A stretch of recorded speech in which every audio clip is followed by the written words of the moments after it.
Get her off my radio. Those were the words Lieutenant Colonel Frank Reardon said into the command net at exactly 0317 hours on a February morning in 1989, high in the mountains along the Afghanistan-Pakistan border, with Soviet-trained militia closing on three sides and a DSHK heavy machine gun tearing his northern defensive line apart. Get her off my radio. She's a trainee. I don't care what she thinks she heard. He said it with absolute conviction, the kind of conviction that comes from 35 years of military service, 2 silver stars earned in the frozen hell of Korea, and the unshakable certainty that he knew exactly what women could and could not do in combat. He was wrong. 43 men nearly died because of how wrong he was. But the woman he was talking about, the one he wanted off his radio, the one whose voice he dismissed as background noise in the middle of a firefight that was about to go catastrophically sideways. She didn't flinch, didn't argue, didn't waste a single second trying to convince him. She just picked up her rifle, climbed onto the exposed concrete roof of Relay Station Echo Ridge in the middle of incoming mortar fire, and put one round through a moving gunner at 643 meters in complete darkness. One round. The machine gun went silent. The assault broke. And every man who had spent the last 18 hours calling her a trainee, a secretary, a CIA desk jockey playing soldier, stood completely still in their fighting positions, unable to speak, unable to move, because they had just watched something impossible happen. And most of them still didn't know her name. If this story hits you somewhere deep, and I promise you it will, hit that subscribe button and drop the name of your city in the comments below. I want to see exactly how far this reaches. How many people need to hear what happened on that mountain when the old guard met something they never saw coming? Now settle in, because what happened to Kate Ashford in 72 hours is something you will not forget. The first thing Staff Sergeant David Blackwell said when he saw her was not hello. It was not welcome to the unit either. What David Blackwell said, standing in the doorway of the briefing room at Forward Operating Base Iron Ridge, looking at the woman sitting alone at the far end of the table with a rifle leaning against her chair and a small leather notebook open on her knee, was this: "Somebody tell me that's not our SAD augment." Nobody said anything. The room held 12 men. Most of them had been in country for 6 months. All of them had combat experience. Some of them had silver stars. One of them had a Purple Heart. And every single one of them stopped what they were doing and looked at the woman at the end of the table. She was blonde, hair tied back in a regulation bun under a patrol cap. No unit patch on her sleeve beyond rank, private first class. No combat service badge. No qualification tabs. Nothing except a name tape that read Ashford in black block letters, and the expression of someone who had been looked at with exactly this combination of doubt and dismissal many times before and had simply stopped reacting to it. Blackwell crossed the room. He was 42 years old, had been at Grenada in '83, and carried himself with the confident ease of a non-commissioned officer who knew his job and knew it well. He stopped in front of the table and looked at her directly. "You're our augment?" "Yes, Sergeant." "Transferred from where?" She paused. Half a second. Not long enough to be insubordinate, long enough to be noticeable. "Previous assignment was classified." Classified. Blackwell repeated the word the way people repeat words they don't believe. He looked around at Staff Sergeant James Fletcher, who was leaning against the wall near the map board, arms crossed. "You hear that, Fletcher? She's classified." Fletcher was 28, sharp-eyed, the kind of soldier who paid attention to details other people missed. He studied the woman for a moment, then looked back at Blackwell. "She looks about 22. "I'm 26, she said. Her voice was level. Not offended, not defensive, just correcting the record. "I finished basic training in 1983. "And since then?" Blackwell pressed. "Since then is classified." The door at the front of the room opened, and Lieutenant Colonel Frank Reardon walked in. He was impossible to miss. 6'4", 230 pounds of solid Korean War infantry frame, with a jaw that had been broken twice and healed wrong both times, giving his face a permanent expression somewhere between authority and challenge. His hair was gray at the temples. His hands were scarred. He had the posture of a man who had spent 35 years teaching younger soldiers how to stay alive in places that wanted them dead. He saw the woman at the end of the table and stopped. For 3 full seconds, he just stood there, taking her in.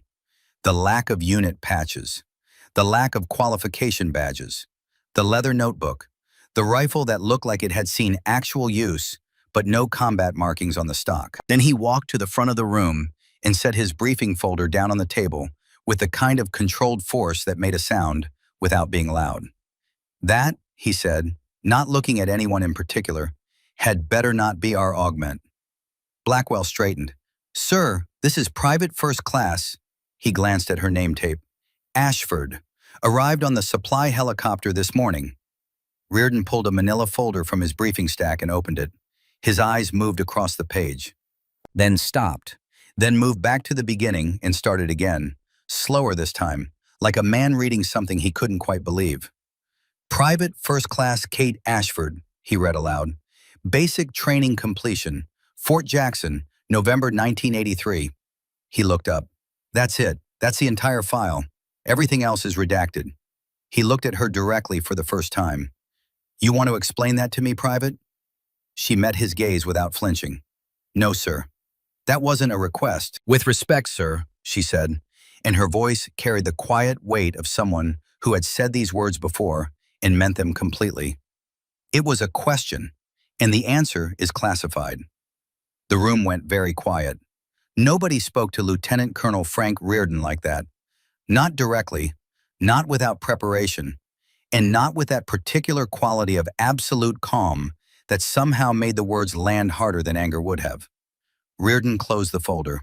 He had made his decision the way experienced officers make decisions under pressure. Quickly, decisively, and sometimes incorrectly.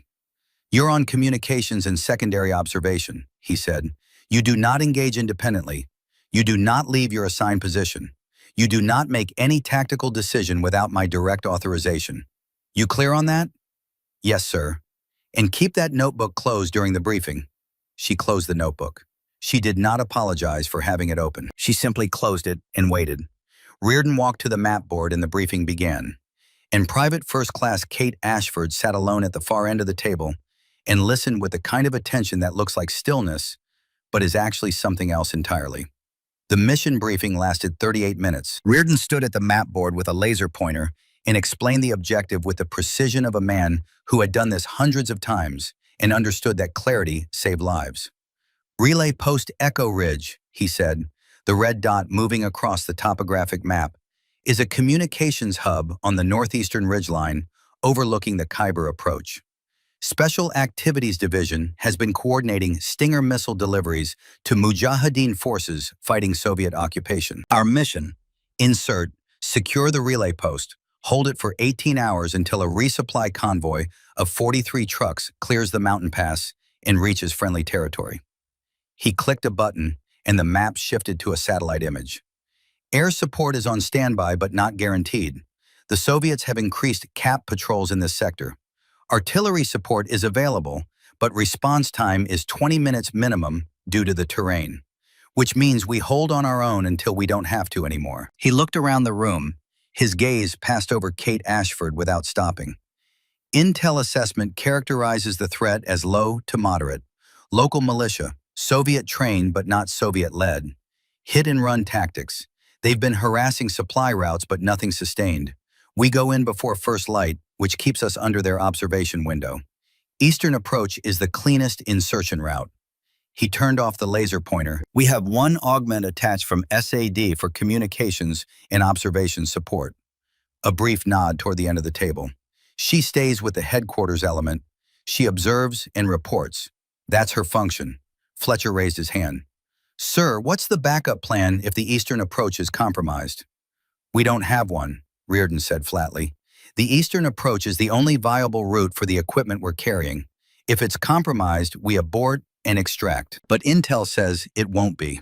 The militia doesn't have the capability to cover all the approaches simultaneously. Nobody asked Kate her name. She did not offer it. The briefing ended. The room began to empty. Reardon was the last to leave, and he stopped at the door and looked back. She was still sitting at the end of the table. Notebook reopened, writing something with the focused concentration of a person who had received a great deal of information and was now processing it in the only way that made sense to her. "Ashford," he said. She looked up. "We load up at 0300 hours. Get some rest." "Yes, sir." He left. The door closed. She turned back to her notebook. On the page was a diagram of the insertion route from the briefing map, drawn from memory with precise proportions. Beside each of the 6 approach vectors, she had noted estimated travel times, terrain elevation changes based on the satellite imagery visible on the screen, and small annotations in her own shorthand that would have been unreadable to anyone else. She was not drawing this to impress anyone. Nobody was watching. She was drawing it because she had learned, at some point in the past that her file did not discuss, that the difference between a situation you survived and a situation you did not was almost always the amount of thinking you had done before it started. She drew until she had what she needed. Then the notebook snapped shut. She picked up her rifle and went to find her bunk. She did not sleep. The insertion was clean. 4 hours of movement in the darkness, first by truck convoy to the staging area, then on foot through mountain passes that climb from 4,000 feet to nearly 7,000. The air was thin and cold. The stars were sharp overhead. The mountains rose on all sides like the walls of a cathedral built for something older and harder than prayer. Kate Ashford walked at the rear of the formation, as assigned. She carried 60 pounds of gear, radio equipment, ammunition, water, medical supplies. She did not ask for help. She did not slow down. She moved with the steady, economical pace of someone who understood that endurance was a weapon and fatigue was the enemy. 2 hours into the march, Reardon called a halt. The formation took a knee, weapons out, scanning. The discipline was good. These were experienced soldiers who knew how to move in hostile territory. Reardon moved down the line, checking positions, checking soldiers. When he reached Kate, he stopped. "You good, Ashford?" "Yes, sir." He looked at her for a moment, studying her in the darkness. She wasn't breathing hard, wasn't showing strain. The 60 pounds of gear sat on her frame like it belonged there. "You ever do mountain work before?" "My training record is classified, sir." His jaw tightened. "That's not an answer." "It's the only answer I'm authorized to give, sir." He stared at her for another 3 seconds. Then he moved on. Fletcher, who was positioned 2 meters ahead of her, glanced back. He'd heard the exchange. In the darkness, she could see the question in his eyes. Not hostile, just curious, trying to figure out what didn't fit. The march continued. At the 4-hour mark, something changed. The birds stopped singing. Not all at once, the way birds stop when a shot is fired, or a sudden loud noise shatters the night. This was gradual, progress, a slow silencing that moved from north to south along a line roughly parallel to their route of march. Kate heard it and said nothing for 12 minutes. She was calculating, watching the tree line, watching the way the darkness moved differently in certain sectors, watching the angle of the terrain features and the likely observation points, and the small, almost invisible signs that something was out there that wasn't supposed to be. After 12 minutes, she moved forward in the column and touched Blackwell's shoulder. He turned. "What?" "Birds stopped on our left flank," she said quietly. "Started about 12 minutes ago. Progressive pattern from north to south. Something's pacing us." Blackwell looked at the darkness to their left. Listened. He had good ears. He could hear what she was talking about, the absence of sound where sound should be. "Could be wind shift," he said. "Temperature change." "It's 0530 hours," she said. "Temperature hasn't shifted yet, and the pattern is too linear for natural causes." "Wildlife. This area has mountain goats, wild boar. Ground movement from animals doesn't create linear progression. This is tracking us. Left flank, elevated position, approximately 200 meters out." Blackwell studied her in the darkness. The unproven augment with the blank record, offering a tactical assessment based on bird behavior. He could see exactly where this was going to go if he brought it to Reardon. "Stay in position," he said. She went back to her position at the rear of the column. Fletcher was waiting. He'd seen the exchange. "What was that about?" he whispered. "Birds," she said. "Birds?" They stopped. "Left flank. Something's out there." Fletcher listened. After a moment, he heard it too, the unnatural quiet. "You sure?" "Yes." "How sure?" She looked at him. In the darkness, her eyes were impossible to read, but the certainty in her voice was absolute. Sure enough that I'm going to keep watching our left flank for the rest of the march. And if you're right, then we'll know soon enough. She was right. 45 minutes later, the forward element almost walked into a prepared observation position. It was Blackwell who found it, a hollow in the undergrowth, compressed grass, 2 empty water bottles, cigarette butts still faintly warm. Soviet manufacture, recently vacated, less than an hour old. Reardon crouched over the position. Blackwell crouched beside him. Neither of them said anything for a long moment. Then Blackwell said very quietly, "She called this, the augment, 45 minutes ago. Said something was pacing us on the left flank from bird patterns." Reardon looked at the cigarette butts, looked at the compressed grass, looked at the sight lines from the position, which covered the exact route they'd been traveling. "Bird patterns," he said. "Yes, sir." Reardon stood up. He looked toward the rear of the column where Kate Ashford was standing, her rifle at low ready, her head on a slow pivot, scanning the surrounding terrain with the methodical attention of someone who never stopped working. He looked at the observation position. He looked back at her. "How did she know?" he said to no one in particular. Nobody had an answer. He ordered the column forward, adjusted route, tighter formation, and said nothing directly to her. But Fletcher, falling back to his position near her, caught her eye and gave her a single, brief nod. She acknowledged it with nothing. What she did was reach into her pocket, open her notebook to a fresh page, and write in small, careful letters, "Left flank observation post confirmed. Soviet reconnaissance element active. Echo Ridge is not a surprise. They know we're coming." She wrote it down because writing things down was how she ensured that what she knew became part of the record. Because she had learned, in the years that her file didn't discuss, that the truth had a tendency to get lost in the space between what happened and what people chose to remember.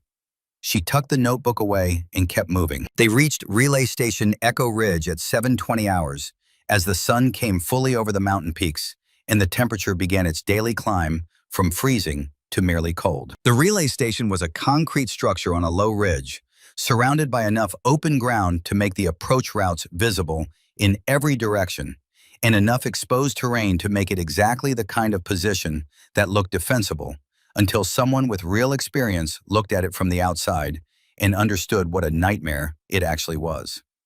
Reardon set the perimeter, fighting positions every 40 meters, interlocking fields of fire, radio array inside with the headquarters element. He moved through the setup with the efficiency of a man who had done this so many times that the muscle memory was deeper than conscious thought. Kate carried the communications pack to the interior of the relay structure and began assembling the encrypted satellite uplink. It took her 3 minutes and 40 seconds. Reardon came to check on her progress and stopped in the doorway. She was already done. The equipment was online. The encryption protocols were running. The status lights showed green across the board. "You've done that before," he said. "Yes, sir." He walked closer, looked at the setup. The standard assembly time for this particular system, even for trained communications specialists, was between 8 and 12 minutes. She'd cut that by more than half. The manual assembly takes most comm specialists 8 to 10 minutes. "Yes, sir." He looked at her. She looked back. No pride, no performance, just the flat acknowledgement of someone stating a fact. "Where did you train?" "My training record is classified, sir." He left. She sat beside the radio and began monitoring the battalion net. Around her, the platoon settled into the routine of a defensive position. Weapon checks, position improvements, ration consumption. The slow burn of waiting. The temperature climbed. The mountains pressed against the perimeter. And somewhere out in that vast expanse of rock and snow and hidden approaches, something was moving that the intel briefing had characterized as low to moderate threat, hit-and-run tactics, nothing sustained. Kate opened her notebook to a fresh page and wrote, "They're coming. Bigger force than anticipated. Estimate 0300 to 0330 hours. Tonight, 4-element assault. Echo Ridge is the objective, not a harassment target." She wrote it because she had been monitoring the Soviet militia frequencies for the last 2 hours on a secondary receiver that nobody had told her to set up, and nobody knew she had. She wrote it because she spoke enough Russian to understand tactical coordination when she heard it. She wrote it because in 6 years of being buried, dismissed, and reduced to a blank file, she had learned that the only person you could absolutely count on to save your life was yourself. And she wrote it because 43 trucks full of Stinger missiles were counting on this relay station staying operational for 18 more hours. And if it fell, every single one of those convoys would be a sitting target for Soviet attack helicopters that would turn a supply run into a massacre. Her hand closed the leather cover. She put it in her pocket and waited. The sun climbed higher, the shadows shortened, and the clock counted down toward a darkness that would bring fire. Sergeant Elizabeth Harlow brought Kate water at mid-morning. She sat down across from her in the shade of the relay structure's eastern wall, her medical pack still strapped to her back, dust on her boots from checking the perimeter positions. She was 30 years old, had Scottish blood in her veins, and a direct way of speaking that came from 10 years of dealing with wounded soldiers who needed honesty more than comfort. "I've been asking around," she said. "Nobody knows who you are. Nobody's heard your name before." Which usually means one of two things. Kate looked at her. Which two things? Either you're exactly what your file says, a private who got here through some administrative shuffle that nobody can explain, or you're something else entirely. And whatever that something else is, it's the kind of thing that gets files redacted. Kate took a drink of water, said nothing. "I also think," Harlow continued carefully, "that someone who can read a patrol route from bird silence and assemble encrypted comms in under 4 minutes didn't get here by accident, and didn't spend 4 years in an administrative office." She paused, studied Kate's face. "You knew about that observation post before we found it. Not suspected, knew." "I had a strong indicator," Kate said. "You had certainty, and the colonel dismissed it." Harlow leaned forward slightly. "And now we're sitting in a position that a Soviet reconnaissance element has already scoped out, holding a relay post that they know we're in. And our air support is on standby, not guaranteed. And our artillery is 20 minutes out." Kate said nothing. "Tell me I'm wrong," Harlow said. Kate picked up her radio handset and checked the battalion frequency. Then she set it down and looked at Harlow with those gray eyes that gave nothing away and said everything anyway. "Get some rest, Sergeant. You're going to need it." Harlow's jaw tightened. She stood up, started to walk away. Then she stopped, turned back. "If you see something coming," she said, "tell me. Even if the colonel dismisses it, tell me." Kate looked at her for a moment. Then she said very quietly, "I already see it. The question is whether I'll have time to do anything about it before it arrives." Harlow stood there for a long moment with the expression of a woman who has just been told something she already suspected but hoped was wrong. Then she went to check her medical supplies, which was the right thing to do because at 1400 hours that afternoon, everything Kate had been afraid of started to become real. Staff Sergeant James Fletcher found it. He wasn't supposed to be in the administrative network. The tactical radio array that Kate had assembled was encrypted for operational communications, not personnel records. But the encryption protocol ran through a shared node with the wider CIA database, and someone at headquarters had made a configuration error 6 weeks ago that nobody had caught. And when Fletcher entered a search query using Kate's name, not because he was trying to violate protocol, but because he was the kind of soldier who needed to understand the people he was fighting beside, he got something back. Not much, fragments, pieces of a file that had been redacted so thoroughly that reading it was like trying to reconstruct a photograph from a handful of scattered pixels. But pixels, if you look at them long enough, tell you something. He read what was visible for 11 minutes. Then he sat very still for another 3. Then he went to find Blackwell. "Sergeant," he said, and his voice carried a weight that made Blackwell set down the ammunition he was counting and give Fletcher his full attention. "You need to see this." Blackwell read it standing up, which was how he read everything. His eyes moved across the screen fast, then slowed, then stopped, then went back to the beginning and started over. Call sign, Sierra Ghost. The rest was black, redacted, gone. But what wasn't black assembled itself into a shape that Blackwell could read despite the gaps. The way you can read a sentence with missing letters if the sentence is familiar enough in its construction. Special Reconnaissance. Grenada, October 1983. Team leader killed in action. 8 operators surrounded. Junior operator assumed command. 14 hours under sustained fire. 37 confirmed enemy kills. Thinking withdrawal. All personnel extracted. 0 friendly casualties. Commendation recommended. Medal of Honor consideration. Investigation launched. Actions necessary for team survival, but exceeding parameters of mission authorization. Rank reduction. Reassignment. Records classified. Blackwell set the tablet down. He looked across the compound toward the relay structure where Kate was sitting beside the radio, monitoring frequencies, her notebook open on her knee. Sierra Ghost, Fletcher said quietly. That's a special activities call sign. That's not regular Army. That's not even regular Special Forces. She was 20 years old, Blackwell said. His voice was flat, processing.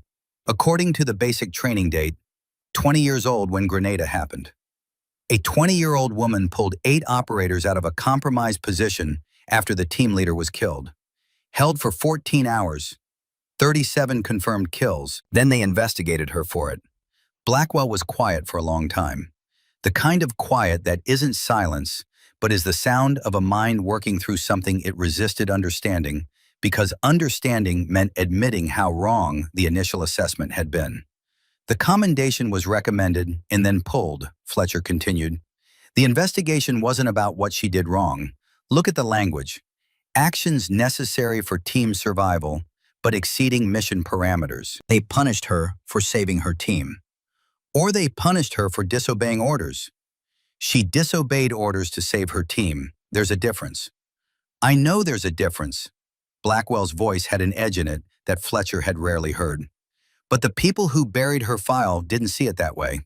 He picked up the tablet and read the fragments a third time. He was looking specifically for the commendation language, the part that described what she had actually done in those 14 hours before the investigation decided what to make of it.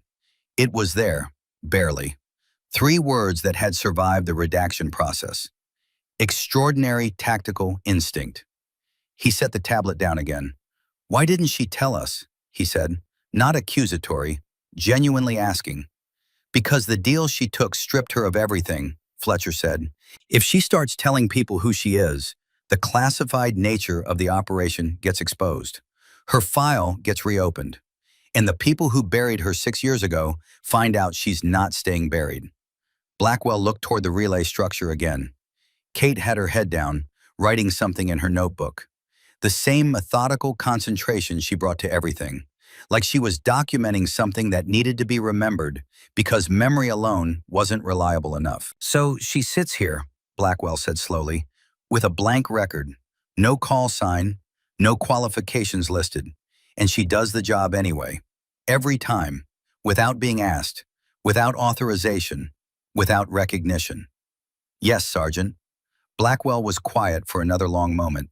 Then he picked up his rifle and walked toward the relay structure. She heard him coming. She always heard things coming. She didn't look up from the radio until he was 3 feet away. Then she looked up with the same expression she'd had since the briefing that morning.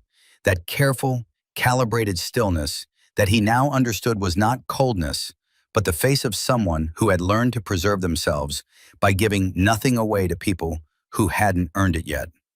Sierra Ghost, he said. Something moved in her eyes, quick, gone before he could name it. Where did you find that? She said. Her voice was level, but not quite as controlled as before. Network configuration error. Fletcher found the fragments.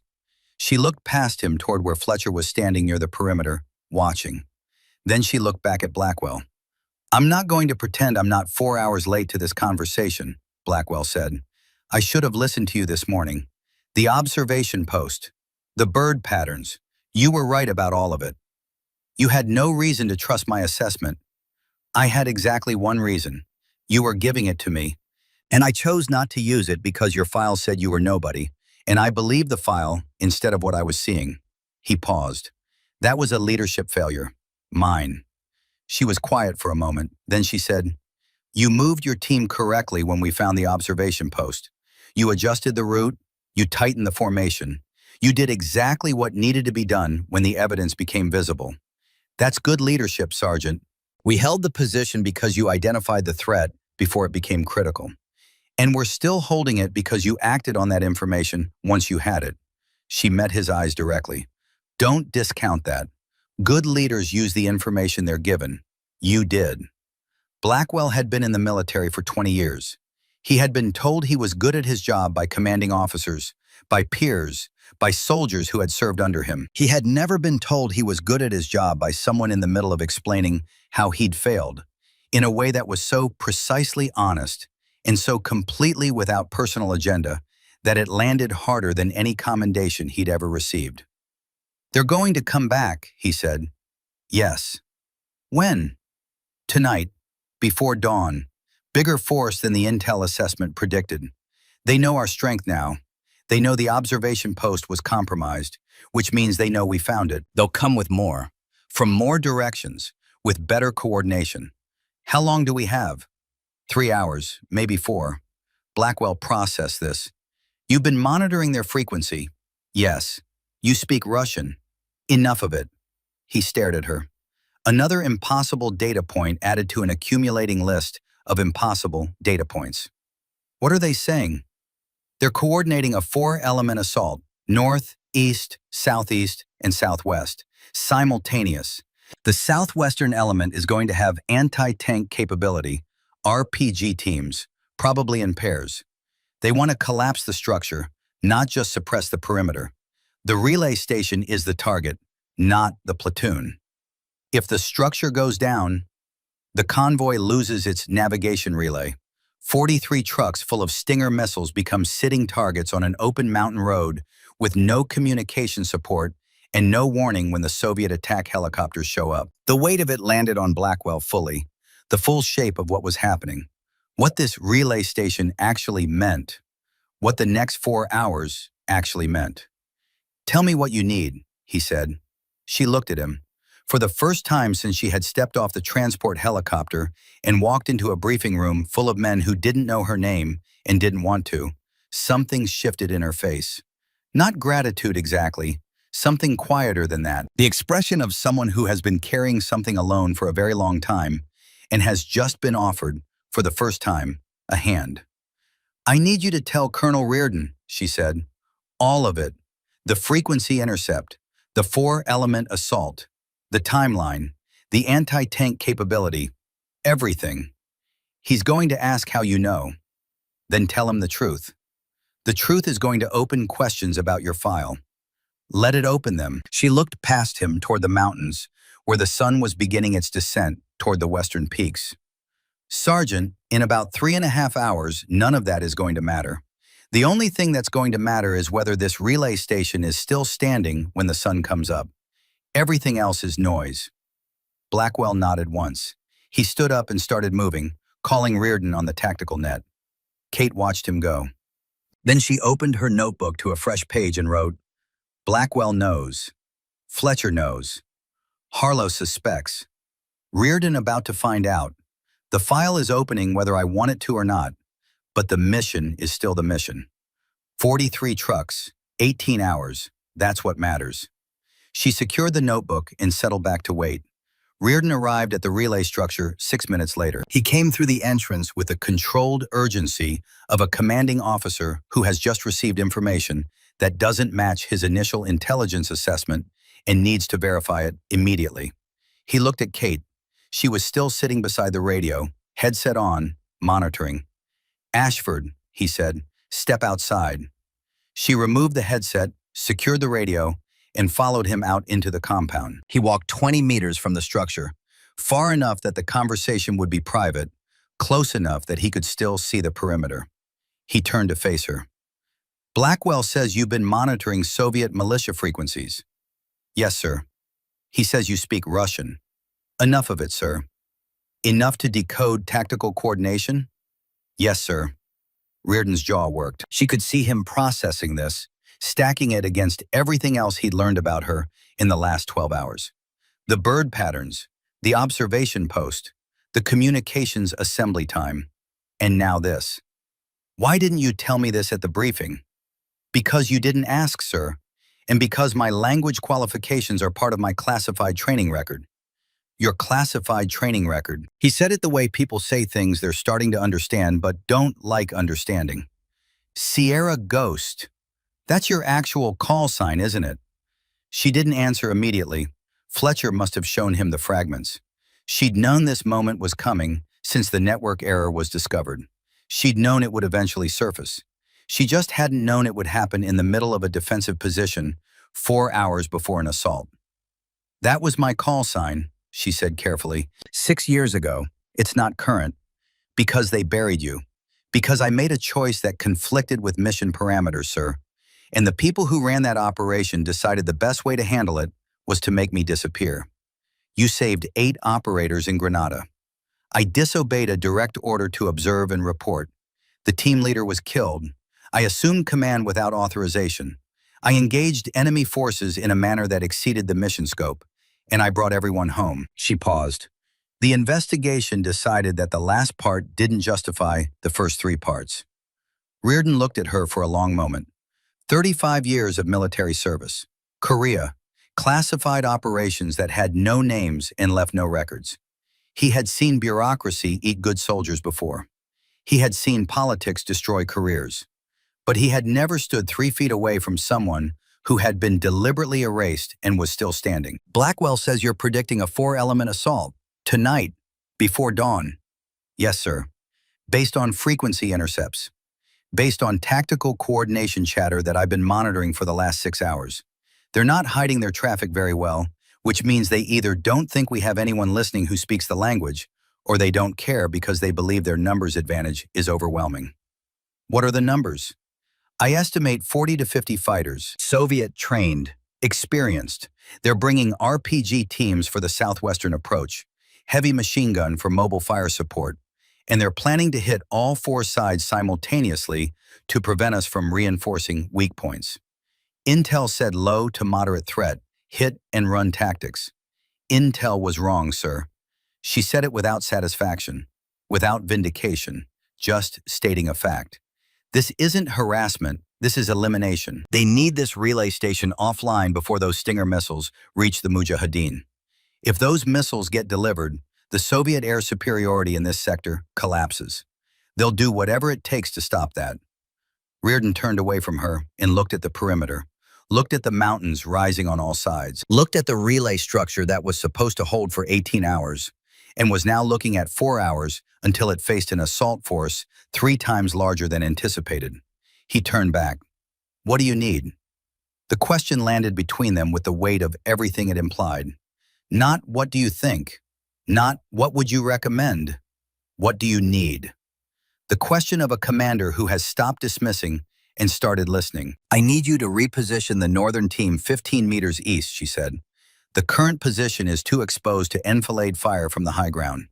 I need Blackwell covering the southwestern approach because he adjusts fast under pressure, and the RPG teams are going to create a lot of confusion when they open up. I need Harlow and her team on the southeastern approach with strict orders not to move regardless of what's happening elsewhere, because that's where the real assault is going to come from, not the north. You're saying the north is a feint.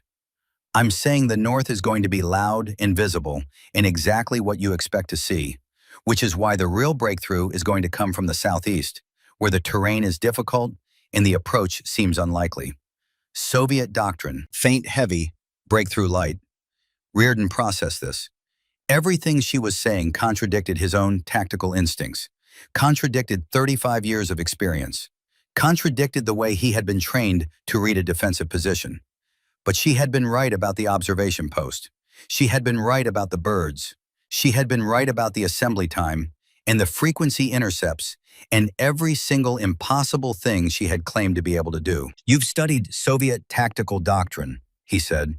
I've fought against Soviet-trained forces, sir. Grenada. The Cubans were using Soviet doctrine, Soviet weapons, Soviet coordination methods. I learned it by surviving it. He nodded slowly. Once. Where do you need to be? With the radio, sir. Monitoring their frequencies, tracking their coordination, feeding you information in real time. Not on a rifle. Not unless you authorize it, sir. He looked at her for a long moment. She could see the calculation in his face. The woman with the blank file and the impossible skills and the classified past that kept surfacing in fragments. The woman who had just told him his defensive plan was wrong and his intelligence assessment was compromised and his perimeter needed to be reorganized in the next 3 hours or people were going to die. Make it happen, he said. All of it. Northern reposition. Blackwell, southwest. Harlow, southeast with orders to hold regardless. And you stay on that radio. If their coordination changes, if their timeline shifts, if you hear anything that matters, you tell me immediately. Not Blackwell, not Fletcher. Me. Directly. Clear? Yes, sir. He started to walk away. Then he stopped and turned back. Ashford. Sir. When this is over, you and I are going to have a longer conversation about what happened in Grenada and what's been happening since. But right now I need you to know something. He paused. I dismissed you this morning. I dismissed your assessment. I treated you like an administrative inconvenience. That was wrong. And if we survive the next 12 hours, it's because you were right and I was smart enough to eventually listen. You're listening now, sir. That's what matters. Is it enough? She looked at him directly. It's going to have to be, sir, because 3 hours from now, the listening part is over and the fighting part begins. And when that happens, the only thing that's going to matter is whether we're all on the same page or not. He held her gaze for another moment. Then he nodded and walked away, already calling positions on the radio, already reorganizing the perimeter with the precise, unhurried efficiency of a commander who had stopped fighting the information he had and started using it. Kate went back to the relay structure, sat down beside the radio, put the headset back on, and listened to the Soviet militia frequencies coordinate the assault that was going to determine whether 43 trucks full of missiles that could change the course of a war ever reached the people who needed them. The sun dropped toward the horizon. The shadows lengthened. The temperature began its evening fall toward freezing. And somewhere out in those mountains, in positions that Kate was tracking through intercepted radio traffic and tactical patterns she had learned by surviving people who tried to kill her, something was moving toward them in the darkness. She heard it all. Every transmission, every coordination sequence, every unit acknowledgement. She wrote it all down in her notebook. Timestamps, grid references, unit designations. And she waited for the moment when talk would stop and fire would start, and every single decision made in the next 4 hours would be measured in the spaces between life and death. The attack came at 03:17 hours, exactly when Kate said it would. Not approximately, exactly. The first mortar round landed at the northern perimeter at 03:17 by Blackwell's watch, and he checked it specifically because he wanted to know, because knowing felt important in a way he couldn't fully articulate but understood in his chest. She had told them 0300 to 0330. She had told them 4 elements. She had told them the southwestern approach would carry the RPG teams, and the southeastern approach would be the real assault, and the northern contact would be the loudest thing they'd ever heard, but not the thing that would kill them. She had told them all of it 3 hours ago, in the quiet beside the radio array, and every single thing she said was now happening in real time around him, with the terrible precision of a prediction that had wished it was wrong. Reardon's voice hit the radio net immediately. All positions, contact north and east simultaneous. Return fire, controlled bursts. Southwest, watch for RPG signatures. Blackwell was already facing southwest. He had been facing southwest for 20 minutes, ever since the temperature dropped and the wind shifted, and something in the way the darkness sat against the mountain slope changed in a manner he wouldn't have noticed 4 days ago and couldn't stop noticing now. She had trained his awareness without meaning to. Proximity to someone who heard everything eventually sharpened your own senses. It was involuntary. It happened the way your eyes adjusted to darkness when you stopped trying to force them.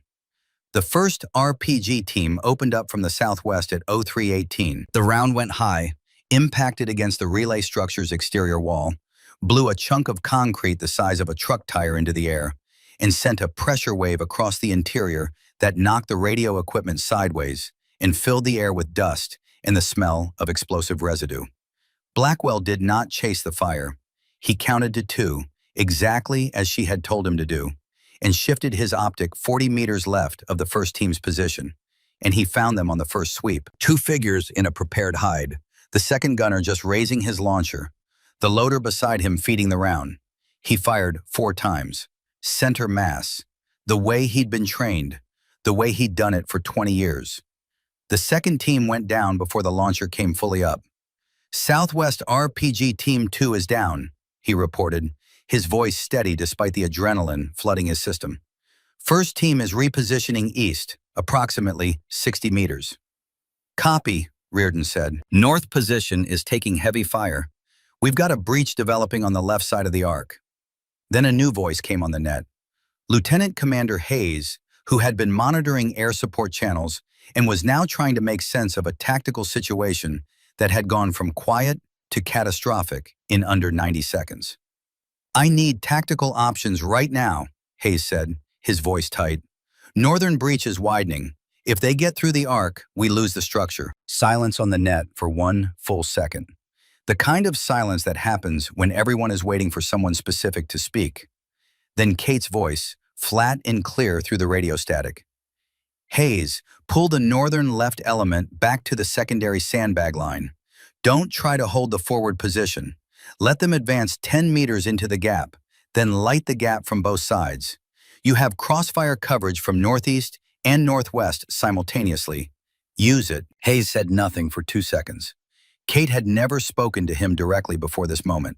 He didn't know her voice, didn't know her call sign, didn't know anything about her except that she was supposed to be handling communications, not giving tactical directions to a superior officer in the middle of a firefight.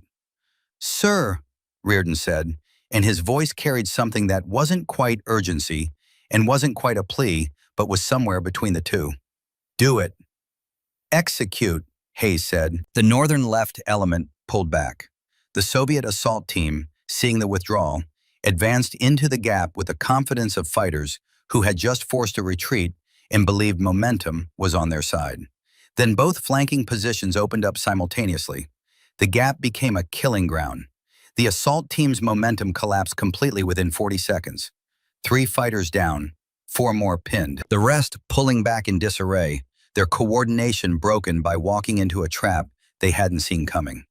From the roof of the relay structure, Kate watched the flanks work and was already looking elsewhere. She had climbed up here 90 seconds ago, in the first moment of the assault, moving through the compound in the darkness with the rifle slung across her back and the radio headset still on, tracking the Soviet coordination frequencies even as she repositioned herself to where she could see what needed to be seen. The northern breach was solved. The eastern suppression fire was heavy but manageable. Exactly the pattern she'd heard described on the intercepts, designed to keep heads down and attention focused forward. The southwestern RPG threat was reduced to 1 team now repositioning, exactly as Soviet doctrine dictated, 40 meters east of their original hide. These were problems that had solutions, and the solutions were being executed by soldiers who had finally stopped questioning her assessments and started implementing them. But what she was watching, what she had been watching since the moment she climbed onto this roof, was the southeastern approach. The one Hayes' original briefing had characterized as secondary. The one that the Soviet frequency traffic had mentioned last, almost as an afterthought, in a way that had bothered her since she first heard it 3 hours ago. Because careful planners didn't mention important things last. They mentioned them last specifically because they didn't want you thinking about them until it was too late to adjust. She keyed her radio. "Reardon, southeastern approach. It's not secondary, it's the main effort." Reardon's voice came back immediately, managing 3 simultaneous fires, his attention divided between the northern position that had just executed the crossfire trap and the eastern suppression and the western perimeter that was reporting movement but no contact yet. A full assault element, 15 to 18 fighters, had closed to 60 meters under cover of the diversionary fires from every other direction and was now hitting the smallest, least reinforced section of the defensive perimeter with everything they had. Harlow was there. Reardon had put Harlow there because Kate had said, "Harlow doesn't move." And Harlow didn't move. But Harlow also couldn't hold 60 meters of perimeter against 18 fighters alone. And she had 4 soldiers with her, and the math was not working. Southeast is compromised, Harlow's voice on the net, controlled and professional, and carrying underneath it the very specific tone of someone who is telling you they need help without saying the words. I have 4 effective, taking direct fire from multiple angles. I cannot hold this position. All available elements shift to southeast support, Hayes said immediately. Negative, Kate's voice cut across the transmission, sharp and absolute. If you shift from north and east, you open those arcs for re-exploitation. They want you to shift. That's the entire point. The southeastern assault is designed to pull your reserves and reopen the northern breach. Dead air. 3 seconds of it. 3 seconds in a firefight is an eternity. Then Hayes said, and there was something in his voice that had not been there before, something raw and genuine. Then what do I do? The question was real, unguarded. He was not asking rhetorically. He was asking because he genuinely did not know. And she did. And he had finally, in the middle of everything that mattered most, stopped pretending otherwise. Hold north and east with minimum effective strength, Kate said. Give me Harlow's grid and cover me. Cover you where? She was already moving. She came off the roof differently than she had climbed it. Faster. Lower. She hit the ground and moved southeast at a run that stayed beneath the incoming fire through a geometry that she calculated instinctively, reading the angle of the muzzle flashes and staying out of their convergence zones with the spatial awareness of someone who had done this before, in mountains and jungles, in places her file didn't list, but her nightmares sometimes did. Fletcher saw her go. He grabbed his radio. She's moving to southeast. Somebody cover her left approach. On it, a voice said. Private Garrett Brennan, north position, who had called her a CIA secretary on the Insertion, and who had never spoken directly to her since, who now shifted his fire left without being told what she was doing or why, simply because Fletcher had said, cover her, and Brennan had seen what she could do, and that was enough. She reached Harlow's position in 40 seconds. Harlow looked at her with the expression of someone who has been holding a door against a flood and has just been joined by someone with a better plan. How many effective? Kate said, dropping into cover beside her. 4. Aldridge is down, leg wound, still conscious. Kowalski took shrapnel to the shoulder, but he's still firing. The other 2 are solid. Kowalski keeps firing. Aldridge calls targets from the ground if he can see them. You and your 2 effective take the right arc. Standard firing positions. I take the left arc alone. Harlow stared at her. You'll be exposed to the entire assault element by yourself. On my first shot, Kate said, not looking at her, her eyes already tracking movement in the darkness 60 meters out. Everyone shifts fire to the right arc. All of you. Make them think the left arc is completely open. That will draw them straight toward the opening, which puts them in a compressed kill zone against the right side positions, and leaves you alone against, on my shot, Kate said, not before. Harlow looked at her for 1 full second. Then she looked at her soldiers and said, you heard her. On her shot, everyone shifts right. Commit to the right arc completely. Hold until I give the order otherwise. Kate found her first target at 43 meters. The assault element's fire team leader, identifiable by the way he was directing the others, by the slight elevation of his position, by the pattern of his movement between firing bursts. She waited for him to commit to his next advance, waited for the moment when his weight shifted forward and his attention focused on the position he was moving toward. She fired. Shift right, Harlow said immediately.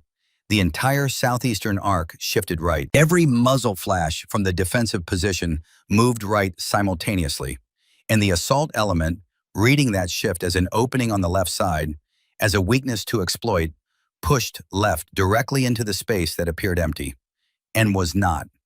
Kate fired 6 times in 9 seconds, not fast, not rushed.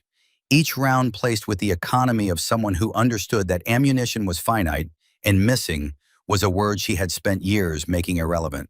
6 rounds, 5 targets down. 1 round that went wide by 3 inches because the target moved at the last instant, and she corrected immediately with the 7th round and put him down before he could process what was happening. The southeastern assault broke, not retreated, broke. The difference between an organized withdrawal and a rout is cohesion, and what Kate had just done to their fire team leader and 5 of their most aggressive fighters in 9 seconds had shattered whatever cohesion they'd brought to the fight. The entire perimeter went quiet within 90 seconds of the southeastern collapse. First the southeast, pulling back in disorder. Then the north, sensing the shift in momentum, making the professional decision to withdraw rather than commit more forces to a position that was clearly not going to crack the way they'd planned. Then the east, losing their suppression fire purpose when the southern pressure they were supposed to be supporting disappeared into the darkness. The Soviet militia force, which had planned for a defensive position that would crumble under coordinated pressure and had instead found one that refused to follow the script, made the tactically sound choice to preserve their remaining strength rather than feed more people into a fight that was no longer going their way. The darkness received them. The mountain was quiet again. Real quiet this time. Not the held-breath quiet between contacts, but the silence of a firefight that had ended, at least for now. Harlow looked at Kate. Her face was doing several things simultaneously, processing what she had just witnessed, trying to reconcile it with everything she thought she knew about combat and capability and what was possible for one person to accomplish in 9 seconds with 7 rounds. 6 shots, she said. 7, Kate corrected, already moving toward Aldridge. I missed the 4th and corrected with the 5th. The 1st, 2nd, 3rd, 6th, and 7th were clean. You counted the miss. I always count the misses. Harlow opened her mouth, then closed it again. There was nothing proportionate to say. She had been in combat before. She had trained with some of the best soldiers in the military. What she had just watched happen 6 feet to her left was not a category of things she had a framework for. Aldridge needs immediate attention, Kate said, kneeling beside the wounded soldier. That leg wound is worse than it looks. Femoral artery is compromised. He's got maybe 10 minutes before blood loss becomes critical.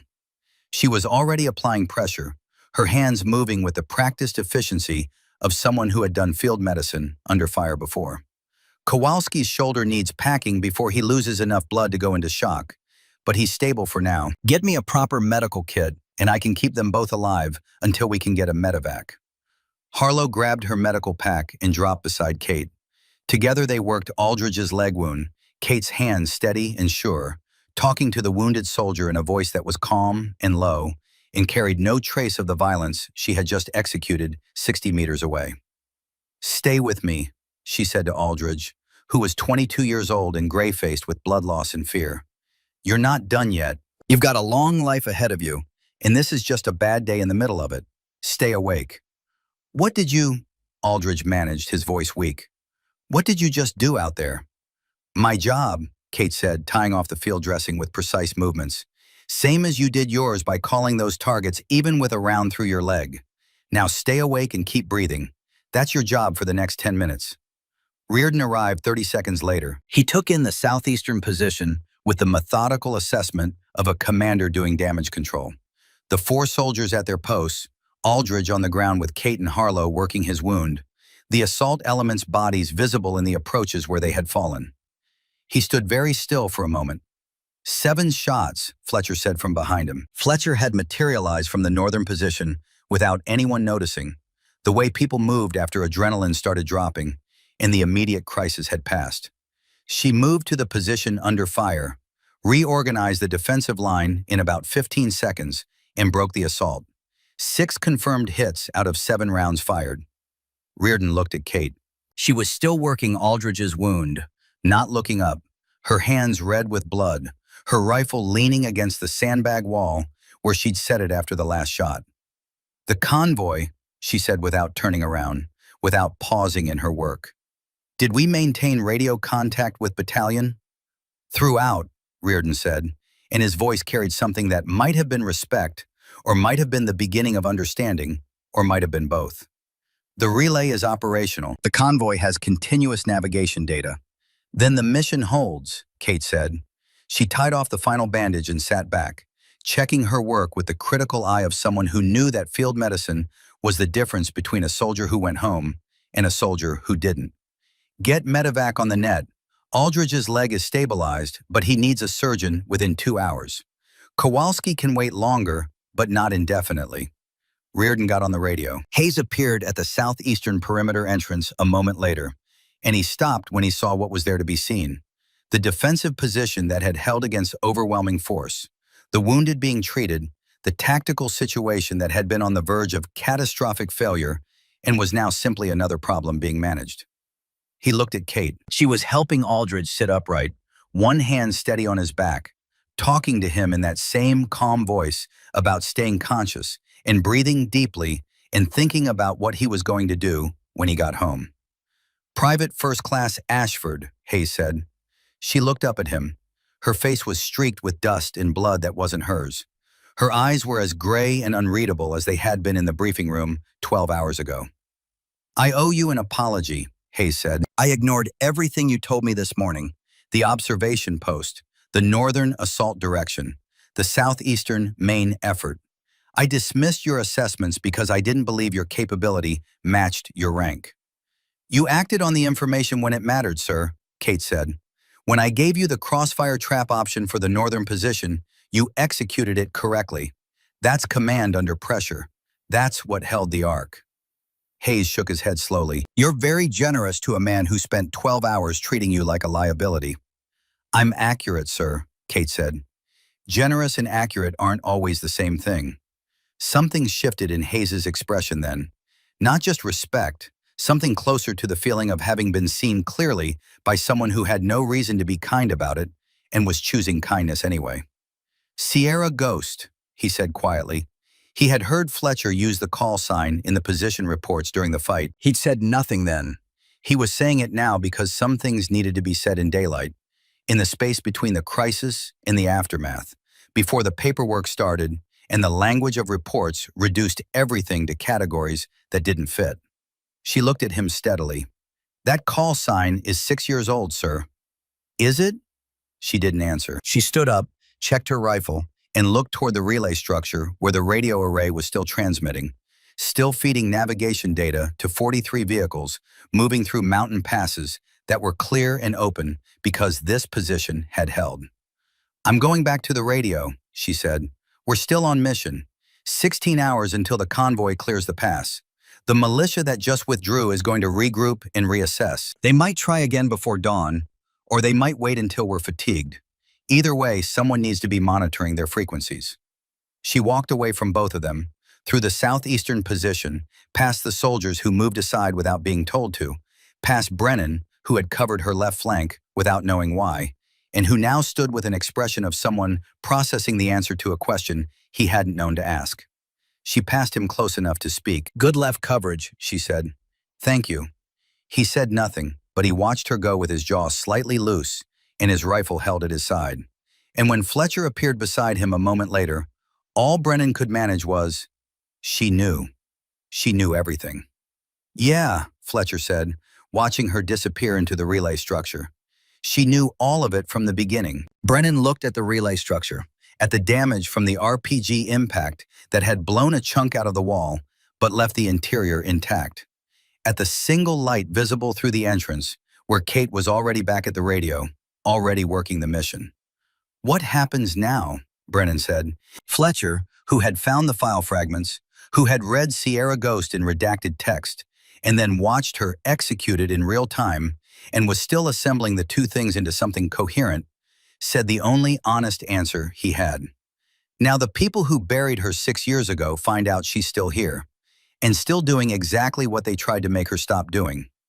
He let that sit for a moment. Then he added, "And then things get complicated." The convoy cleared the mountain pass at 0847 hours. 43 vehicles, every single one of them. The confirmation came through the radio array in the relay structure in a brief transmission from the convoy commander that said nothing except "Tango route clear, all elements accounted for, Stinger delivery confirmed," and then went silent. Kate wrote the time in her notebook, 0847, and let it rest open for a moment, her hand on the page, her eyes closed, her breathing steady. That was the mission. That was what all of it had been for. The insertion, the defensive position, the firefight, the 7 rounds in 9 seconds. Everything. 43 trucks full of missiles that would change the tactical balance in this sector of a war that was ending but hadn't ended yet. Missiles that would reach the Mujahideen fighters who needed them. Missiles that would make Soviet helicopter pilots think twice before providing close air support to ground forces. Missiles that would save lives by creating a deterrent that made certain kinds of attacks too costly to attempt. She opened her eyes and reached for the radio handset to transmit the post-operation report to battalion, the standard after-action summary that every defensive position filed when a contact ended and the immediate threat had passed. That was when a different voice came through the encrypted channel instead, direct and without preamble, the way senior officers spoke when they were not calling to congratulate anyone. Relay Post Echo Ridge, this is Battalion 6 Actual. I need to speak with your augment directly. Put her on. Reardon was standing 3 feet away. He had been there for the last 20 minutes, coordinating the perimeter reset, the casualty evacuation preparation, the damage assessment. He heard the transmission. His eyes found Kate's immediately, and what passed between them in that half second was not a conversation, but contained one. She had known this was coming. She had known it since the first contact, since the moment the shot on the Soviet machine gun made the kind of noise that traveled through command channels faster than radio waves. She had known it since Fletcher found the file fragments, and Blackwell showed them to Reardon, and the circle of people who knew what Sierra Ghost meant started expanding beyond her control. She took the handset. This is Ashford, Private First Class. The voice on the other end was measured and careful, in a way that told Kate the speaker had already been briefed, had already made calls, had already spent part of the last 2 hours in conversations that Kate was not party to, but could map from context. Private Ashford, this is Colonel Patricia Brennan, Battalion 6. I've been looking at the contact reports from the last 6 hours. I've also been looking at a network access log that shows someone ran a personnel query through the administrative node at approximately 0130 hours. Fletcher, standing near the entrance, went very still. I'm aware, ma'am, Kate said. I imagine you are. I also imagine you're aware that what that search returned is classified at a level that most of the people in your current unit don't have clearance to access. Yes, ma'am. I'm going to ask you a direct question, and I want a direct answer. Did you authorize that search? Kate looked at Fletcher. He met her eyes. His face was neutral, but his hands had stopped moving, and that was its own answer. He hadn't meant to expose her. He had been trying to understand who he was fighting beside. But the network error had done what network errors do. It had turned a quiet search into a logged event that traveled up the chain until someone with enough clearance noticed. No, ma'am, Kate said. I did not authorize it. Brennan was quiet for 3 seconds. The after-action reports described tactical assessments, language intercepts, and precision engagement results that are inconsistent with your listed qualifications. They also describe actions taken without authorization on multiple occasions. Before I write a single word of an official report, I want to hear your account directly, not from your chain of command. From you. My account is in the contact reports, ma'am. Your account of the engagement is in the contact reports. I'm asking about your account of yourself, who you are, what you're doing at Echo Ridge with a blank file, and why I have 3 separate position leaders telling me you saved this entire operation. Kate looked at the radio, then she put the handset in Reardon's palm and stood up and walked to the entrance of the relay structure and stood in the light that was coming through the doorway because the sun was up now, fully up, burning the night off the mountains with the indifferent efficiency of a new day that did not care what the previous one had cost. Reardon raised the handset. Colonel Brennan, this is Lieutenant Colonel Reardon. I can speak to Private First Class Ashford's performance during this engagement directly and on the record. Do that, Colonel. He did. It took 4 minutes and he did not soften any of it. The bird patterns that predicted the observation post, the frequency intercepts that decoded the assault plan, the tactical assessment that identified the southeastern approach as the main effort when every instinct he had said it was the north. The shot that killed the Soviet machine gunner at 643 meters in complete darkness. The southeastern position, the reorganization under fire, the 7 rounds that broke an assault element and held a perimeter that should have collapsed. He said all of it in the flat, specific language of a field officer making an official statement, because the truth needed to be in the record, and he was not going to be the person who let it disappear into bureaucratic language that made everything smaller and less significant than it actually was. When he finished, Brennan was quiet for longer than the previous silences. Then she said, "Colonel Reardon, is Private First Class Ashford currently present?" "She's at the entrance, ma'am." "Tell her I'm coming to Relay Post Echo Ridge with the relief element. Tell her I want to speak with her in person." A pause, brief but weighted. "And tell her to please still be there when I arrive." The transmission ended. Reardon walked to the entrance and stood beside Kate. The mountains in daylight were a different thing than the mountains at night. Clearer, more vast, more honest about their indifference to the small dramas that played out in the shadows of their peaks. "She's coming here," he said. "I heard. She knows who you are. She knew before she called, sir. The question is what she wants." He looked at her profile, at the way she was watching the mountains, like she was reading something in them that nobody else could see. "Are you going to run?"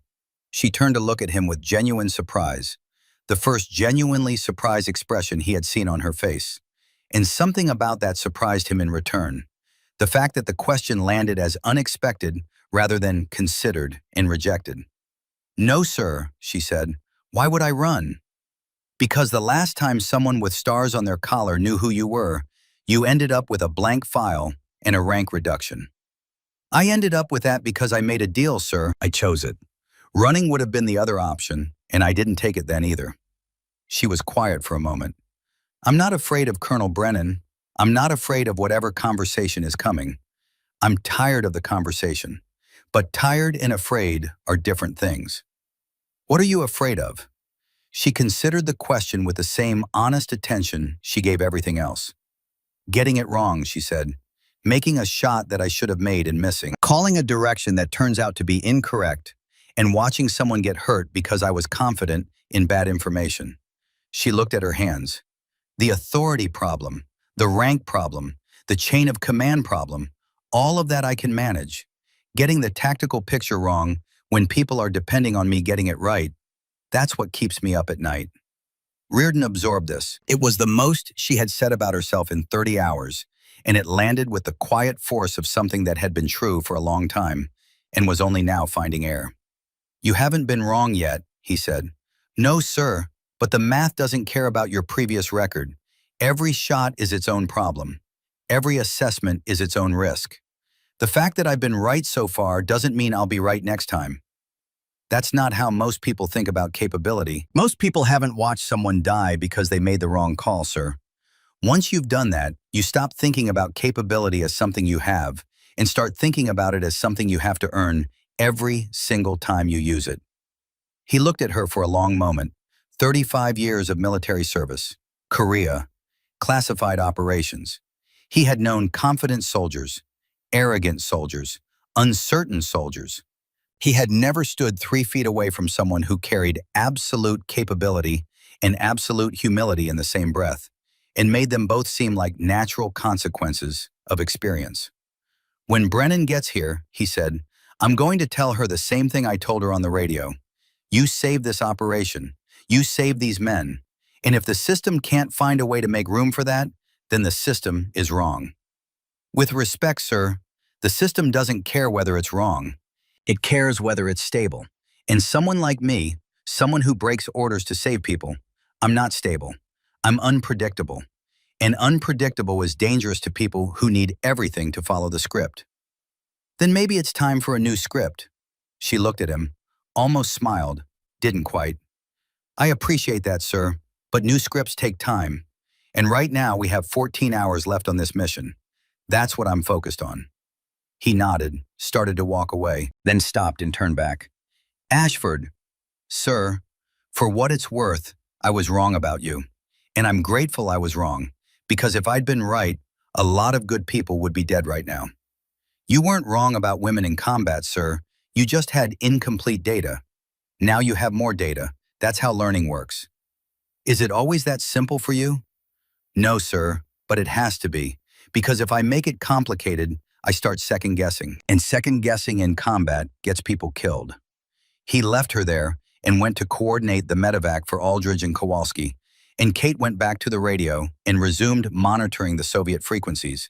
and the mountain continued its slow rotation toward midday, indifferent and eternal. Colonel Patricia Brennan arrived at 10:40 hours with the relief element and two people Kate didn't recognize, but categorized immediately from their bearing, their equipment, and the specific way they moved through the relay post's entrance without making eye contact with anyone until they found her. Special operations, unattached. The kind of unattached that meant attached to something that didn't have a public name. She was sitting beside the radio array when they came in because she had not moved from her post since the last transmission, because the post was still operational and the mission wasn't officially stood down yet, and she was not going to leave her assignment before it ended, regardless of who walked through the door. Brennan was 52, compact, gray at the temples, with the kind of face that had learned to say very little and mean a great deal. She came through the entrance, saw Kate at the radio, and stopped. They looked at each other across the interior of the relay structure. "Private First Class Ashford," Brennan said. "Ma'am, the mission is stood down. The convoy is clear. You can step away from the radio." Kate checked the final transmission log, noted the time in her notebook, 10:42, made one last entry. Then she stood, squared her rifle, and waited. Brennan looked at the two unattached personnel and said, "Give us a minute." They withdrew. She crossed the interior and sat in the folding chair that had been set up near the communications array, and she looked at Kate directly. "Sierra Ghost," she said. Kate said nothing. "I've been in this uniform for 28 years, Brennan said. "I have read a lot of after-action reports. I have read the fragments of your file from 6 years ago, which I accessed through channels that I had to justify to 3 separate offices this morning." She paused. "I have never read a field report that described what those reports described. The Grenada operation. What you did to keep your team alive. The Grenada operation is classified, ma'am. I'm not talking about Grenada. I'm talking about the last 6 hours. The contact reports from Reardon and Hayes describe performance that I cannot attribute to standard military training because it isn't standard military performance. The language intercept alone, you speak Russian, you decoded their entire assault plan in real time. I speak enough Russian to understand tactical coordination, ma'am. That's not in your file. A lot of things aren't in your file. I know. That's what I'm here about." Brennan leaned forward slightly, and her voice changed, dropped the formal register, became something more direct. "I'm going to be honest with you because I think you've earned honesty more than you've earned the official version. The 2 people I brought with me are from Special Operations Command. They've been monitoring communications traffic out of this theater for the last 18 months. They've been looking for something specific." Kate's expression didn't change, but something in her posture shifted, the way a person shifts when they've been expecting a specific piece of news and it finally arrives. "They were looking for me," she said, "not a question. Not you specifically. They were looking for operational indicators consistent with a class of capability that, according to all official records, has been inactive for 6 years." Brennan held her gaze. "You lit up every indicator they track. The first contact report, the technical engagement with the Soviet machine gun, it went up the chain within 2 hours. By the time the second contact was being fought, I had a call from a general who hasn't spoken to me directly in 14 months, asking whether the Sierra Ghost call sign had been used in my theater." The room was very quiet. Outside, the sounds of the relief element setting up their positions, the medevac helicopter inbound for Aldridge and Kowalski, the ordinary noise of a military operation continuing despite everything that had happened in the darkness. "What did you tell him?" Kate said. "I told him I was looking into it." Brennan paused. "Then I read Reardon's full report, then Hayes's. Then I called every position leader who was at Echo Ridge last night, and I asked them the same question. What happened out there?" She stopped. Every single one of them said the same thing, in different words but the same thing. "You saved us." Kate said nothing. "They want you back," Brennan said. There it was, the sentence that Kate had been waiting for since the first contact report went out, since the call sign traveled up through channels, since Fletcher ran the search and found the fragments, and the fragments found their way upward the way classified information always eventually did. "No," Kate said. Brennan blinked. Just once. They haven't made the offer yet. They're going to offer full reinstatement, restoration of prior rank and qualifications, return to operational status in a classified special operations program, probably with some command or training component to make it look like career progression, instead of just undoing what they did 6 years ago. Kate looked at her directly. I know the offer because it's the same offer they made 18 months ago through a different intermediary. I declined it then. My answer is the same now. Brennan sat back.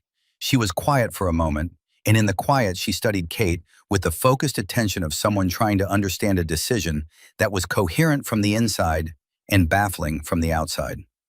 Help me understand, she said, not as a commanding officer, but as one person asking another person a genuine question. You are, by every account I have received this morning, one of the most capable combat operators I have encountered in 28 years of service. You have spent 6 years carrying a radio and following orders from officers who didn't know your name. And you are sitting here telling me you would rather continue doing that than return to the work you were trained for. I wasn't trained for it, Kate said. I was built for it. There's a difference. That's semantic. It's not semantic, ma'am. Her voice stayed level, but the weight in it increased. Being trained for something means someone taught you a skill. Being built for it means someone took everything you were and shaped it into a weapon and told you that the weapon was the only part that mattered. She paused. 6 years ago, I was a weapon. A precise, efficient, classified weapon that operated in places with no names and reported to offices with no public existence. And I was told that the mission was everything and the people were variables, acceptable losses, collateral considerations. She looked at her hands, then back at Brennan. I watched people die because I was ordered to observe and report instead of intervene. I broke that order. I saved people who would have been killed, and then I was investigated for breaking the order. You were investigated for exceeding your mission parameters. I was investigated because I reminded certain people that a weapon that makes its own decisions is a weapon they can't fully control. The words came out quiet and absolute. And they were right to be concerned, because I will always make my own decisions when the decision is between following an order and preventing a death. I cannot turn that off. I tried for 6 years and I cannot do it. She paused again. Which means putting me back in a classified program where I am expected to be a controllable instrument is not a solution. It's a setup for the same outcome. And next time, they won't just reduce my rank. They'll court-martial me, or worse. Brennan was quiet for a long time. Outside, Reardon's voice was audible, managing the transition to the relief element, the ordinary sound of a unit completing a handover. If I file a complete and accurate after-action report, Brennan said carefully, it will force the question officially, publicly within the channels. Your performance here cannot be characterized as an augment handling communications. I cannot write that report with a straight face. Write what's true, ma'am, Kate said. You told me you were going to be honest. Be honest. The honest report brings the conversation I just described, formally, with more pressure than I can deflect. Then I'll have that conversation formally, and I'll give the same answer. Kate reached for her notebook and opened it to the page where she had written the convoy confirmation at 0847. She looked at it for a moment. 43 vehicles, every one of them. That's what last night was for. That's what I was here for. The notebook snapped shut. That's enough for me, ma'am. That's always been enough. Brennan stood up.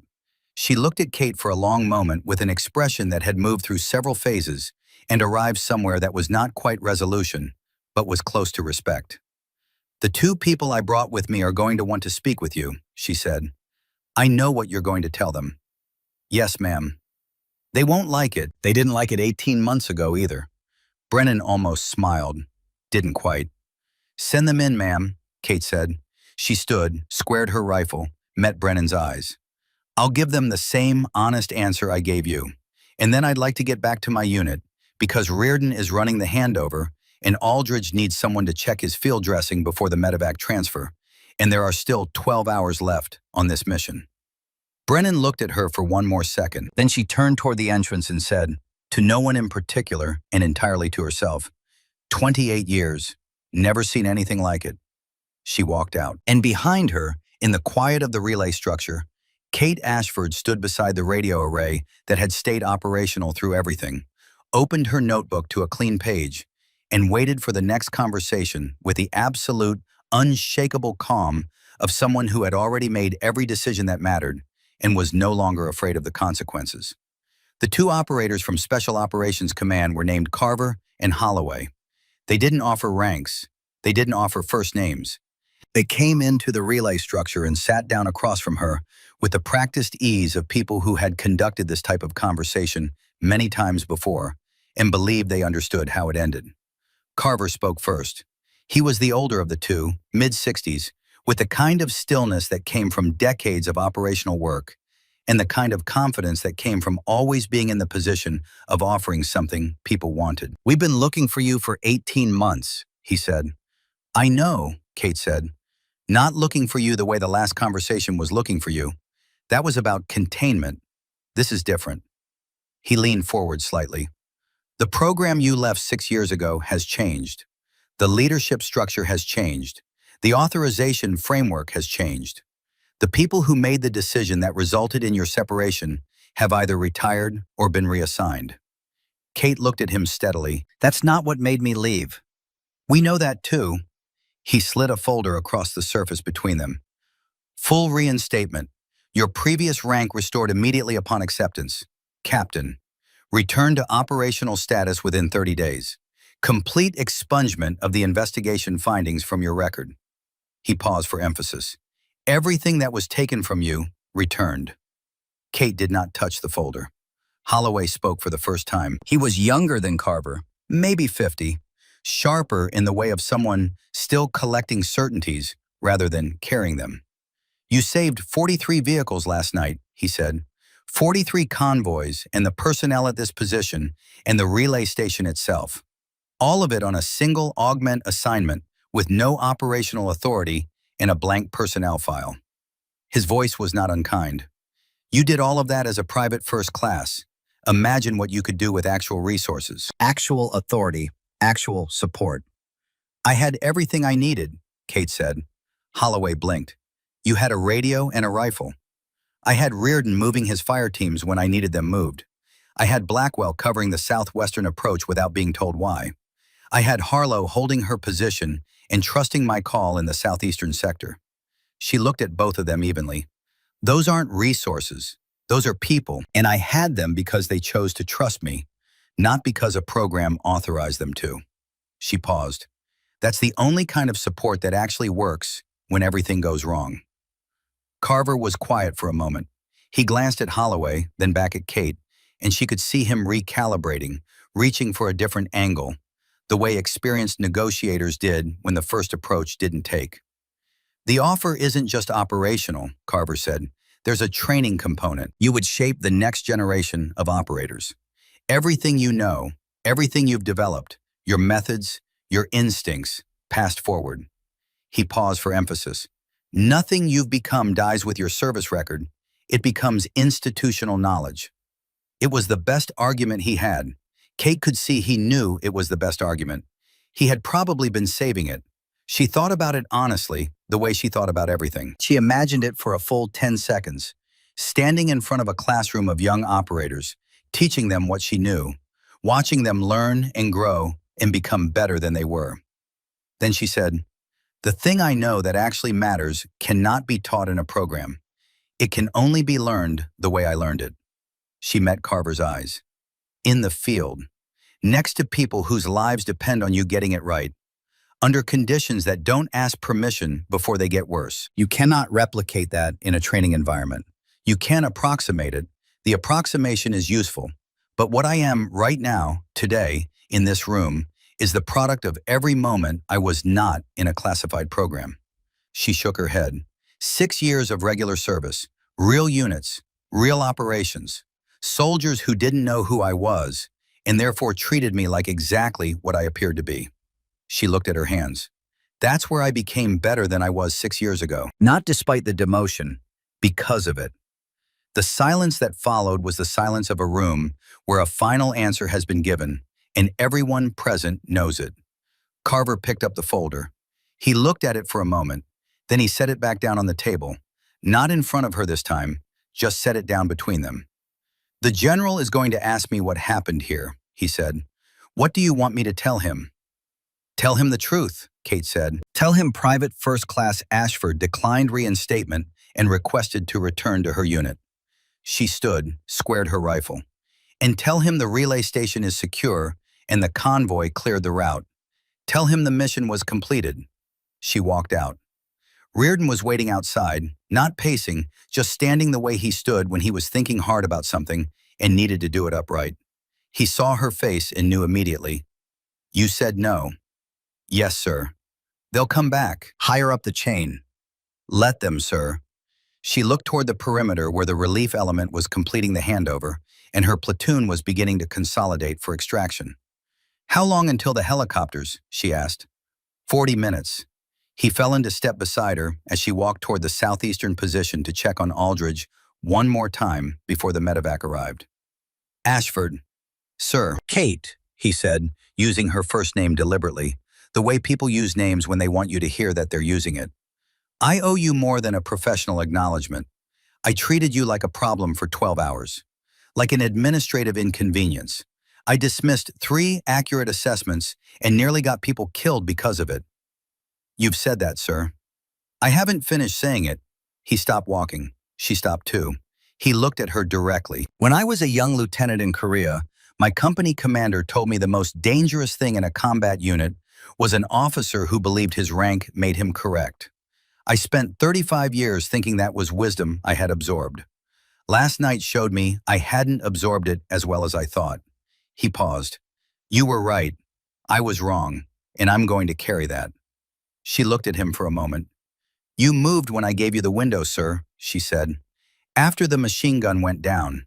You could have frozen. You could have argued. You had every institutional reason to override my call and hold to your original perimeter assessment. You didn't. That's not a small thing, Colonel.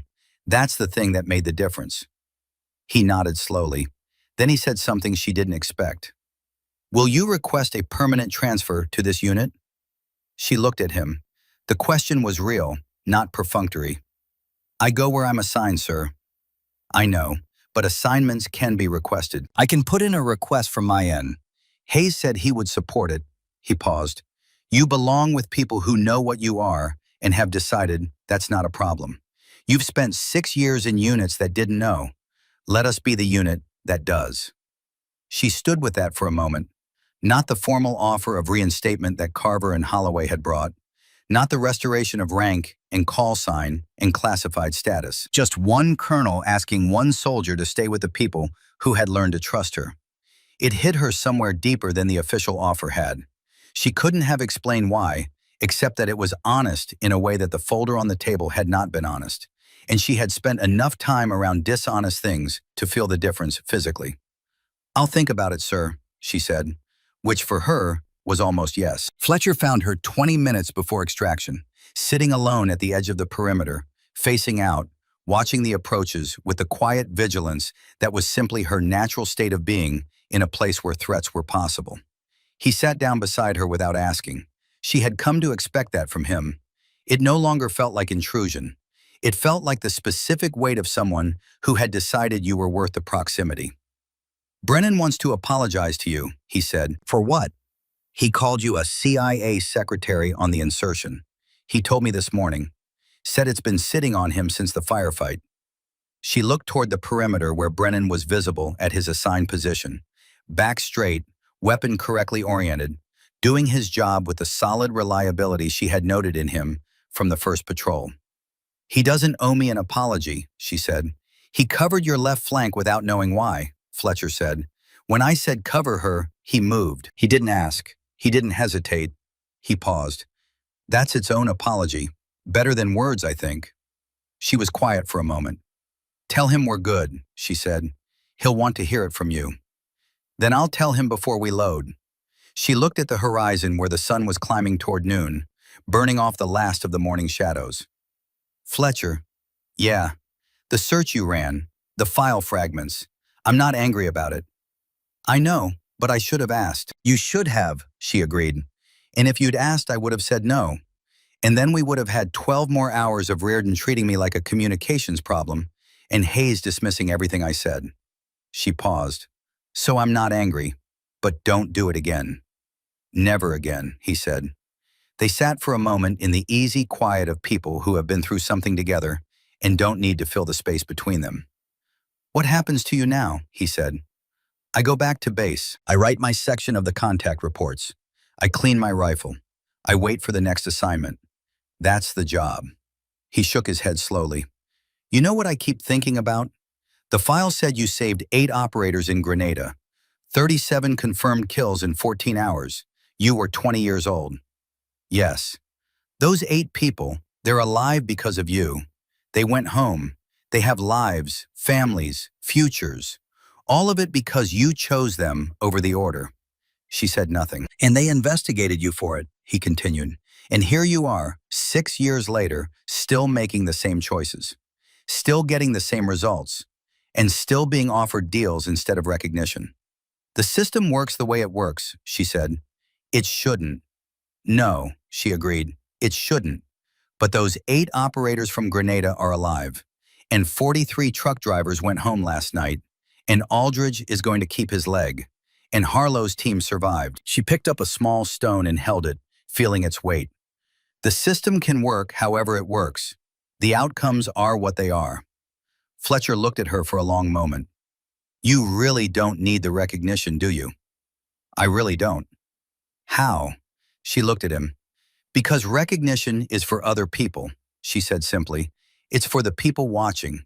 It makes them feel the accounting is correct, that the right things got acknowledged and the ledger balances. But the people who were in the southeastern position last night, they don't need a report to tell them what happened. Harlow knows.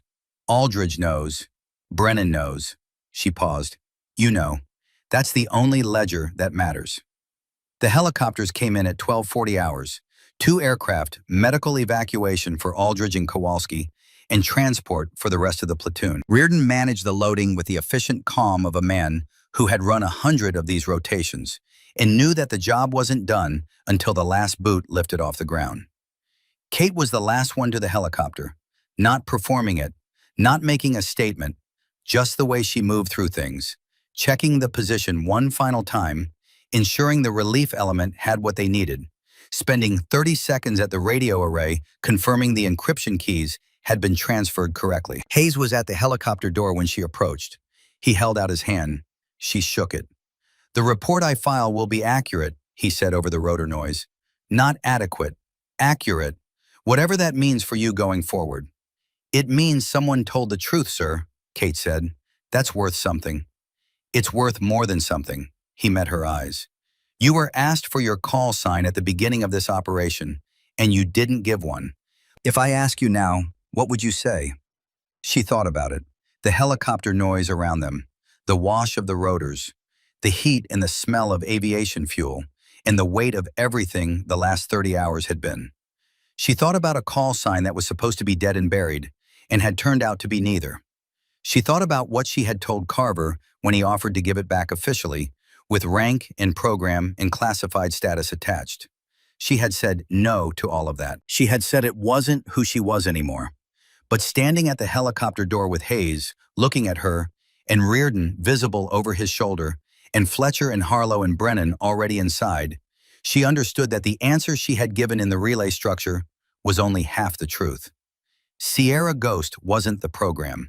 Sierra Ghost wasn't the rank or the classification level or the commendation that had been offered and withdrawn. Sierra Ghost was the moment you chose the person over the order. It was the decision made in the space between an instruction and a conscience. It was the shot taken when the authorization wasn't coming and the window was closing and someone was going to die if you waited. That didn't belong to a program. It had never belonged to a program. It belonged to her. Ashford, she said. My call sign is Ashford. Hayes looked at her for a moment. Then he smiled, and it was the smile of a man who understood completely and thought it was exactly right. She climbed in. Brennan was across from her inside the helicopter. He caught her eye immediately, the way people catch the eye of someone they owe something to and haven't paid yet. She could see him working up to the words, the apology Fletcher had told her about, the one that had been sitting on him since the boat. She held up 2 fingers, a small gesture. Then she pointed at him, then at herself. Then she shook her head once. "We're good." His face went through something that wasn't quite relief and wasn't quite gratitude, but was in the neighborhood of both. He nodded and looked away, and she could see something settle in him, the specific relaxation of a weight being set down. The helicopters lifted. Base in 40 minutes. After that, reports and debriefs and the institutional machinery of after-action processing. After that, the question of assignment and what Reardon's request would produce, and what Carver would tell his general, and what Brennan's honest report would set in motion. All of that was coming. She knew it was coming, and she was not afraid of it. She looked out the helicopter door at the mountains falling away below them. Relay station Echo Ridge visible on its ridge for a few seconds before the distance swallowed it. Somewhere down in those mountains, the Soviet militia was regrouping, assessing, planning the next operation. Somewhere in those valleys, the 43 trucks were completing their route, their crews unaware of what had happened at Echo Ridge to keep the path clear. Somewhere, in a place she would never see, the 8 operators from Grenada were living the lives she had saved. One of them had a son now, she'd heard through unofficial channels. Another was teaching at West Point. A third was running a program in Central America. They were alive because she had chosen them. The helicopter banked. The mountains disappeared behind clouds. She reached into her pocket and found the small stone she had picked up at the perimeter, the one she had held while talking to Fletcher. She held it in her palm and felt its weight and thought about the question Fletcher had asked her. "What are you afraid of?" "Getting it wrong," she had told him. "Missing a shot that needed to hit. Calling a direction and being wrong when lives depended on being right." That was the truth. It would always be the truth. The thing about carrying real capability was that the weight of it didn't diminish with experience. It increased. Every person you kept alive added to the count, and the count added to the weight. And the weight was the price of doing it right. She was willing to pay it. She had always been willing to pay it. That was the only thing about herself she had never doubted. Aldridge was strapped onto the medical litter 2 feet away, conscious now, better than he had been, his color returning with the IV fluids the medic had started. He caught her looking at him. "Hey," he said over the rotor noise. "Hey, I'm going to ask you something and I want an honest answer." "Okay. Were you scared out there? Any of it?" She thought about it. The roof of the relay structure, the southeastern position in the dark with the assault team at 60 meters, and Harlow's element at 4 effectives. 7 shots, 6 confirmed, 1 corrected. The specific math of a moment where the margin was thin enough to feel. "Yes," she said. Aldridge looked surprised. She could see he had expected a different answer. "Good scared," she said. "The kind that makes you sharper, not the kind that makes you freeze." She met his eyes. "If I wasn't scared, I wouldn't be paying attention. And if I wasn't paying attention, you and I wouldn't be on this helicopter." He looked at her for a long moment. Then he said, quietly, the words barely audible over the helicopter noise, "Thank you." Just that. No elaboration, no drama. Just a 22-year-old soldier saying, "Thank you," to the woman who had kept him alive, in the plain and unguarded way of someone who understands that the plainest words are sometimes the only ones that fit. She nodded once. She looked back out the door. The mountains below had become foothills. The foothills would soon become plains. And somewhere in that vast transition, the Cold War was ending, though nobody knew it yet. The Berlin Wall would fall in 9 months. The Soviet Union would dissolve in 2 years. And the Stinger missiles that 43 trucks had delivered would become one small piece of a much larger story about how empires crumbled and new orders rose. But none of that mattered to Kate Ashford in this moment. What mattered was that Aldridge was going to keep his leg, that Harlow's team had held, that Reardon had learned to listen, that Fletcher had found the courage to trust, that Brennan had overcome his assumptions. What mattered was that she had made the right calls when it counted, and people were alive because of it, and that was enough. It had always been enough. She closed her eyes and felt the helicopter's vibration through the frame, steady and mechanical and reliable. Felt the stone in her palm, a small piece of a mountain that had witnessed everything and judged nothing. And she thought about the next mission, the next position, the next moment when the window would open and the shot would have to be made and no authorization would come in time. She would be ready. She was always ready. That was never going to change. The helicopter flew on through the brightening day, carrying soldiers home from a battle that most of them would remember for the rest of their lives, and that history would never record, toward a future that none of them could see, but all of them had helped make possible. And Kate Ashford, private first class, no call sign required, opened her notebook one final time and wrote, "Mission complete. 43 vehicles delivered. 0 friendly KIA. Echo Ridge held. Call sign, Ashford. Authorization, not required. Never was." She let the page rest open for a moment, then closed the leather cover and tucked it away. She looked out at the sky one last time.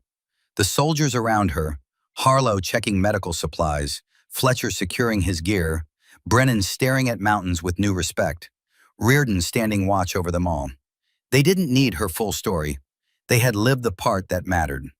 The helicopter crossed into friendly airspace. Routine radio chatter resumed, and somewhere in a classified filing cabinet, a report was being written with one simple truth. Private First Class Kate Ashford saved 43 convoys, 1 relay station, and every soldier at Echo Ridge.